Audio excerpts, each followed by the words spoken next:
नमस्कार दोस्तों, स्वागत है आप सभी का आज के इस नई क्लास में। दोस्तों, आज की इस क्लास में हम लोग देखेंगे पृथ्वी के बारे में अध्ययन करेंगे। पृथ्वी की वार्षिक गति और दैनिक गति के बारे में भी जानेंगे। तो चलिए देर न करते हुए वीडियो को शुरू करते हैं। तो देखते हैं, पृथ्वी का अपनी धुरी पर घूमना पृथ्वी का परिभ्रमण कहलाता है। पृथ्वी का जो है अपनी धुरी पर घूमना परिभ्रमण कहलाता है। पृथ्वी द्वारा अपनी कक्षा में सूर्य के चारों ओर परिक्रमा करना परिक्रमण कहलाता है। पृथ्वी जब सूर्य के चारों ओर परिक्रमा करती है तो वह जो है परिक्रमण कहलाता है। आगे है, पृथ्वी का अक्ष एक काल्पनिक रेखा है। पृथ्वी का जो अक्ष है वो एक काल्पनिक रेखा है जो दोनों ध्रुवों से होकर जाता है, उत्तरी ध्रुव और दक्षिणी ध्रुव। पृथ्वी इसी अक्ष के परितः घूर्णन करती है। पृथ्वी की कक्षा उसके कक्षा तल पर बने लंब से 23 1/2 डिग्री झुका हुआ है। पृथ्वी का अक्ष उसके कक्षा तल पर बने लंब से 23.5 डिग्री झुका हुआ है, अर्थात पृथ्वी का अक्ष पृथ्वी की कक्षा तल से 66 1/2 डिग्री का कोण बनाता है। इस झुकाव को पृथ्वी के अक्ष का झुकाव कहते हैं। इस झुकाव को जो है पृथ्वी के अक्ष का झुकाव कहते हैं। आगे है, इस अक्ष के उत्तरी सिरे पर उत्तरी ध्रुव और दक्षिणी सिरे पर दक्षिणी ध्रुव है।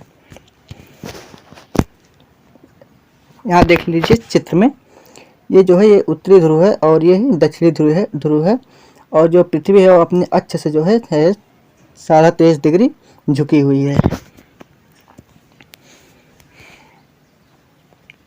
ये विषुवत रेखा है और ये कर्क रेखा और ये मकर रेखा है।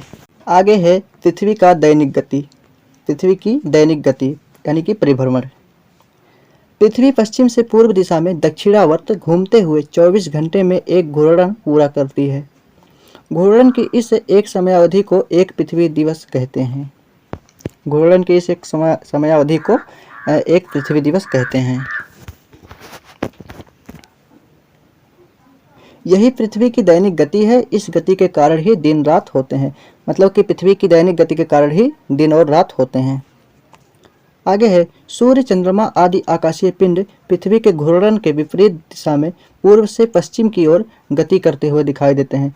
मतलब कि और जो अन्य आकाशीय पिंड हैं सूर्य, चंद्रमा जैसे, ये जो है पूर्व से पश्चिम की ओर गति करते हैं और पृथ्वी जो है पश्चिम से पूर्व की ओर गति करता है। आगे है, पृथ्वी सूर्य से प्रकाश एवं ऊष्मा प्राप्त करती है। पृथ्वी सूर्य से प्रकाश एवं ऊष्मा प्राप्त करती है।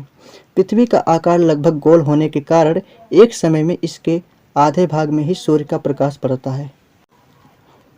आगे है, पृथ्वी पर जो वृत्त दिन तथा रात को विभाजित करता है। पृथ्वी पर जो वृत्त दिन तथा रात को विभाजित करता है उसे प्रकाश वृत्त या प्रदीप्त वृत्त कहते हैं।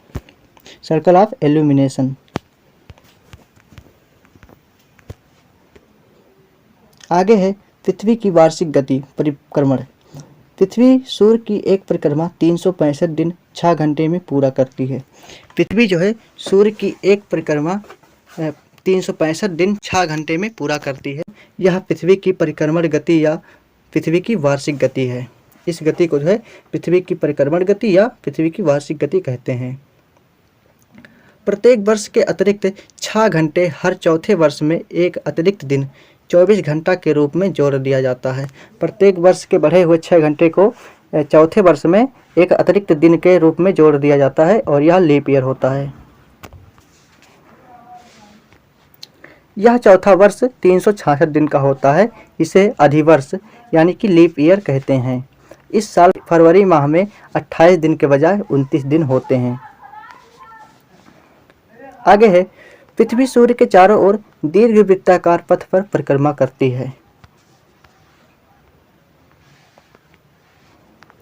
आगे है, पृथ्वी के अपने अक्ष पर 23.5 डिग्री झुके होने के कारण सूर्य के चारों ओर चक्कर लगाने के कारण ऋतु परिवर्तन होता है।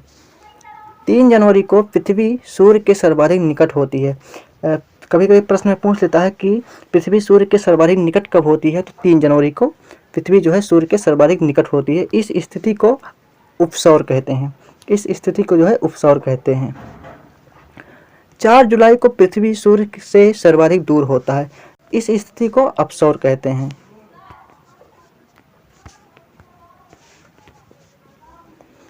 दोपहर में सूर्य की किरणें सीधी पड़ती हैं।